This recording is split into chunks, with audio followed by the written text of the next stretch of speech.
Tonight on the South Today, a political showdown in Gore ends in a ceasefire as the ongoing council conflicts come to a head. A Dunedin City councillor is campaigning to prevent another neglected building from being abandoned. And dogs getting fit on underwater treadmills in Dunedin, treating arthritis one step at a time.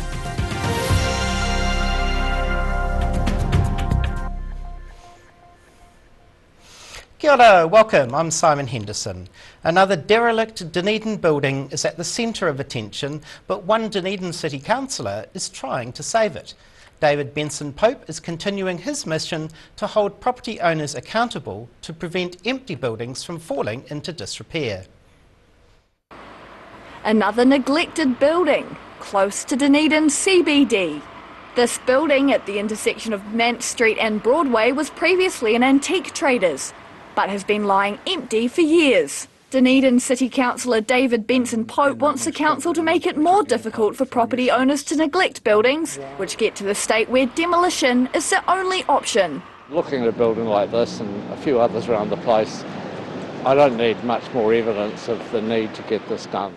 It's just one of a number of rundown buildings near the city centre. His call follows a decision to mark this row of buildings in Princes Street for demolition, after years of debate. The former Arthritis building is owned by the fabled Dunedin Hotel, located just next door, with its entrance on Princes Street. It's just an embarrassment to the city that a good corporate citizen like those hoteliers are prepared to sit with a building like this on the corner and not actually fix it up. At a committee meeting on Monday, Benson Pope suggested council staff investigate the costs and benefits of using the Building Act to address the issue of demolition by neglect. His motion passed unanimously, although councillors were told the real power lies with central government. In Dunedin, the South Today. Tourists to Queenstown will have to make do with a less historic vessel for their scenic boat trip over the next few weeks as the TSS Earnslaw heads away for maintenance. The Lady of the Lake was taken off duty yesterday.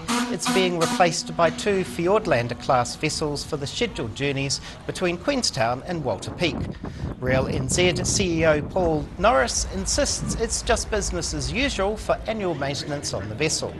The checkups give the tourism giant a high level of confidence the coal-fired steamship will make it through the next year of operation. The Earnslaw is set to be back up and running by late June, just in time for the school holidays. A cheese roll race with a difference was held recently in Invercargill at the Southern Velodrome, but there was none of the Southern sushi on show as mini vehicles raced down the track for the big cheese trophy. 2, 1. Cheese rolling shenanigans. You can't get much more Southland than this. The annual Red Cross Cheese Roll fundraiser took place in Invercargill over the weekend. Around 20 participants competed in the challenge, racing a small block of cheese down the SRT Velodrome on their homemade cheese carts. The organisers say the intention is to have a good time for a good cause. So this is an opportunity for us to, spread the word about New Zealand Red Cross and the work that we do and encourage some volunteers, but also raise a little bit of money for the New Zealand Disaster Fund and, most importantly, have a bit of fun. The carts came in all shapes and sizes, from skateboards to Tonka trucks to upcycled wheelie chairs. Each contraption had to pass intense scrutineering before making it to the track, and once there, boy did they roll. Camembertitors were split into under 14s and over 14s, with several prizes including Best Decorated Cheese Cart. A number of the races resulted in a photo finish. In the end, the ultimate big cheese title going to Deborah Clark, who won by just a margin with her speedy pink cheesemobile driven by a gnome. All in all, the participants seemed to have a great time. Hillbilly cheese and cracking was maybe a little bit slow, but he had a lot of fun. It was very good, and I crashed like a few times. Oh, it's been great. Yeah, come to defend the title, but slow here. The funds raised are set to support the Red Cross New Zealand Disaster Fund, and it doesn't get much fitter than that. In Invercargill, the South Today. A showdown between Gore District councillors and Mayor Ben Bell came to a somewhat peaceful end this afternoon at an extraordinary council meeting. 7 councillors had requested the meeting, including a vote of no confidence in the Mayor, but a last-minute deal has given hopes of working together. Celebrations at the Gore District Council chamber as a vote of no confidence in Mayor Ben Bell was abandoned. A large crowd of protesters had gathered outside before the extraordinary council meeting, which followed months of drama and clashes at the council. 7 councillors claimed they'd lost trust and confidence in Mayor Bell, but both groups met late yesterday to hammer out a compromise deal. Members asking for help in putting the issue behind them and working together. I would like to move that the council work with local government New Zealand and Taitaura to develop an amended terms of reference for an independent review to restore confidence in the council. Councillors were unanimous in support, saying they need to return to the Gore way and get on with the job for the good of the community. I can see the potential here to build a bloody good team of people to do a bloody good job. Mayor Bell also supporting the motion, saying that council needs the skills to help them. We've all made mistakes, and we're at the point now where we need some desperate help from the professionals, the people who do this day in and day out, to help us out to manoeuvre through this. But Bell admitted the calls to resign had a major impact on the young politician. I think getting the request to resign was probably 2 of the darkest days of my life. It was incredibly hard, it was incredibly stressful. Despite 7 councillors having asked for a vote of no confidence ahead of the meeting, none were interested in supporting the motion on the day. Then we shall move on if there is no further discussion.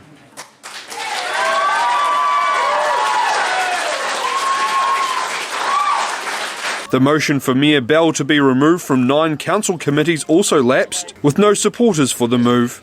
However, the Mayor will step away from the CEO Appraisal Committee, along with Councillor McPhail, who's been acting as a mediator between the Mayor and Steve Parry. Ben Bell ending the meeting on a light-hearted note, signalling the council wants to get back to the nitty-gritty of running Gore. If you want to stick around and hear about our bridge project or innovative streets or all sorts of other things that we'll be discussing, feel free to rejoin us at 4 p.m.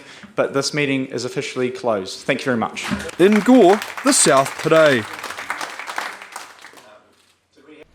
Arthritis is a major issue for many older people, but it's also one of the most common diseases that dogs suffer from. Now, a canine hydrotherapy clinic is helping veteran dogs maintain their fitness in Dunedin by getting them to exercise underwater.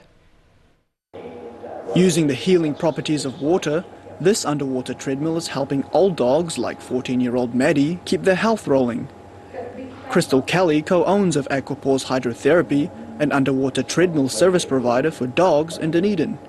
The clinic treats canines from around the city, suffering from old age and cruciate ligament diseases. It's the most beneficial for injuries and keeping older dogs mobile in a safe environment where they're not going to injure themselves further. Kelly says the rehabilitation industry for dogs internationally is far more advanced than it is here, although she believes we're now slowly catching up.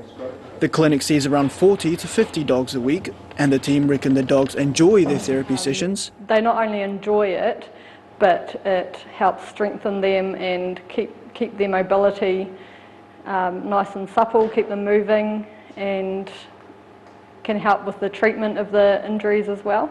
Surprisingly, Kelly doesn't own any dogs herself, but insists she gets enough love from all the dogs she treats at her hydrotherapy clinic. In Dunedin, the South Today. Whaiakane still to come on the South Today. Bird fanciers turn out in Milton with the egg shortage credited for increased interest.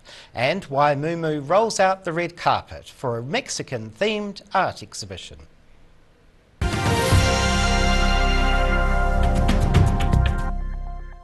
All new episodes of Put Some Colour in Your Life are now screening on Channel 39. Take a look at Australian artists and the techniques they use in their studio. Put Some Colour in Your Life.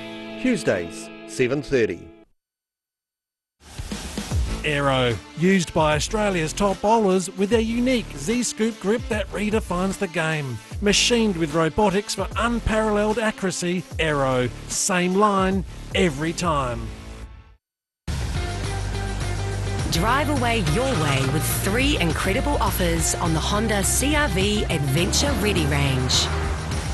Choose from 2.9% finance with 0 deposit, third finance, or lease a new CR-V from just $136 per week. These offers are only available for a limited time, so be in quick. From Honda.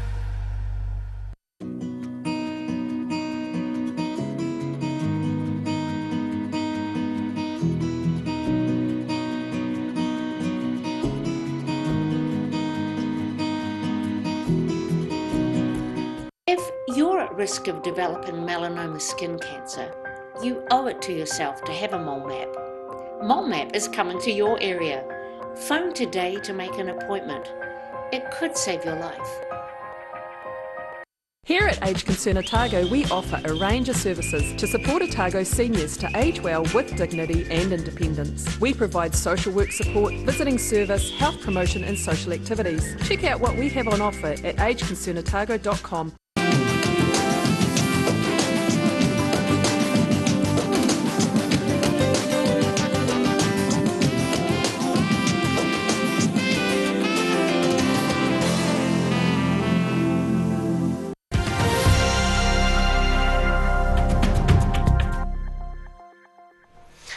Welcome back. A poultry show in South Otago has attracted bird fanciers from across the lower South Island to an exhibition of some appealing animals. It was a noisy affair, with the recent egg shortages generating more interest in poultry. Birds, birds and more birds.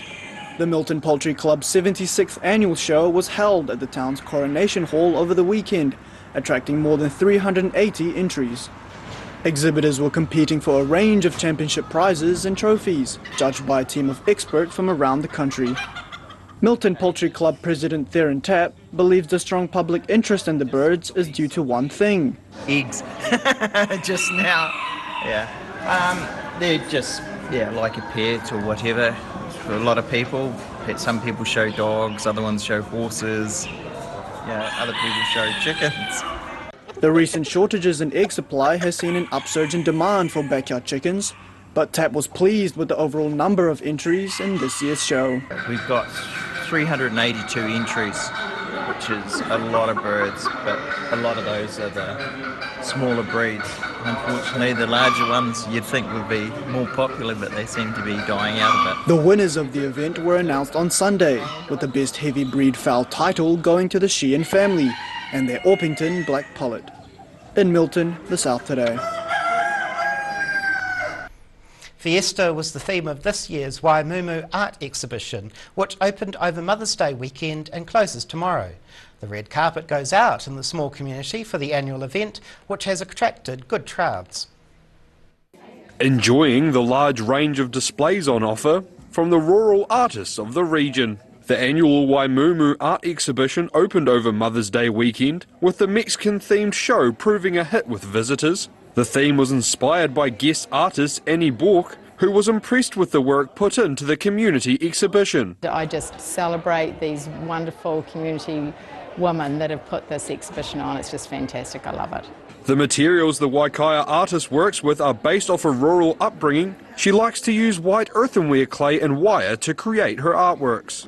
Bork says she really enjoys working with the mud and clay, having done so since she was a kid. I love it. I'll be making and puddling in mud until I pass away, and I've got another good 20 in me. Invercargill artist Lynn Grace was another guest at the Waimumu exhibition. Organisers are over the moon with how the 5-day exhibition has gone, receiving amazing feedback after a sellout crowd on opening night. In Waimumu, the South Today. And now recapping tonight's top stories on the South Today. Gore's political showdown ends in a ceasefire, councillors asking for an independent review to restore confidence. Hopes a derelict Dunedin building could be saved, Councillor Benson Pope wants to hold property owners accountable. And a Dunedin canine hydrotherapy clinic with an underwater treadmill is helping treat arthritis in our furry friends. And now time to find out what's going to be in the ODT tomorrow with Associate Editor Mike Houlihan. Welcome. Evening. We're also at the special extraordinary general meeting in Gore today. Our reporter there will be sending back an analysis of what it all means and what the fallout means for all sides of the dispute. We've also got coverage from Wellington of the appalling fire in the CBD there, which has killed several people. We've also got a story about Bathgate Park in South Dunedin, where local residents are outraged at needles being left in the playground. And we also have our fashion and food section fresh tomorrow, which has a focus on herbs. Great, thank you very much for that. Lots to absorb. Time now to look at the weather. The South Today weather, proudly brought to you by MoleMap, the skin cancer detection specialists. Looking at the situation, a trough of low pressure will lie over southern districts tomorrow, bringing widespread rain, falling as snow on the ranges. Heading to the top of the South Island, moderate northerlies across the board, high cloud and 19 degrees for Nelson, late rain and 16 for Greymouth, high cloud increasing and 18 degrees for Christchurch. Travelling to South Canterbury and North Otago, light northerlies for Ashburton with high cloud increasing and a high of 18. Timaru will have light northerlies and high cloud 16 degrees and a touch cooler on 15 for Oramuru with a southerly change and rain later.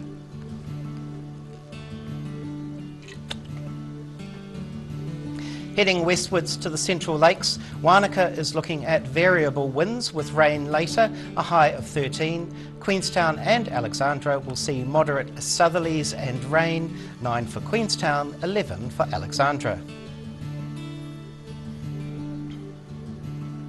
Heading further south, both Gore and Balclutha will have moderate southeasterlies and rain with a high of 8.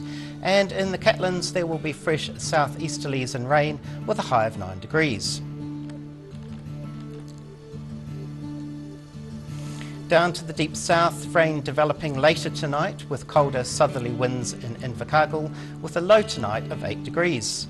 It's overcast tomorrow with periods of rain. Showers may ease later in the day. Cold with moderate southeasterly winds, a high of 9 and a low of 5 tomorrow night. Thursday sees showers clearing and cloud breaking with cold southeasterly winds dying out, a high of 8.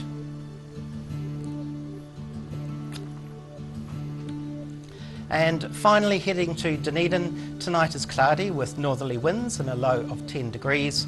Tomorrow morning there are gusty cloud southwesterlies with periods of rain developing, a high of 11, then heading to a low of 6 tomorrow night.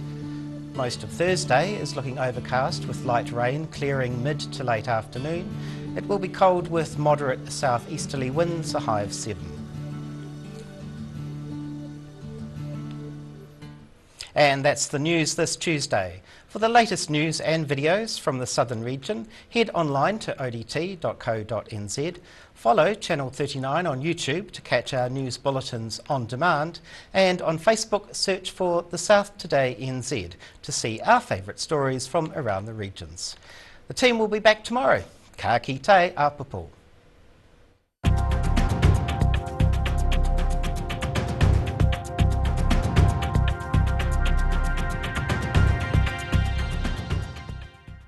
Public interest journalism funded through New Zealand On Air. Living Well Disability Resource Centre, a not-for-profit charitable organisation and your one-stop shop for information and resources to help you retain independence. We offer a wide range of assistive products from jar openers to mobility scooters and provide assessments for Total Mobility, the half-price taxi scheme. Come and see the friendly team. You'll find us on the corner of George and Bath Streets, ground floor of Burns House. If you're at risk of developing melanoma skin cancer, you owe it to yourself to have a mole map. MoleMap is coming to your area. Phone today to make an appointment. It could save your life.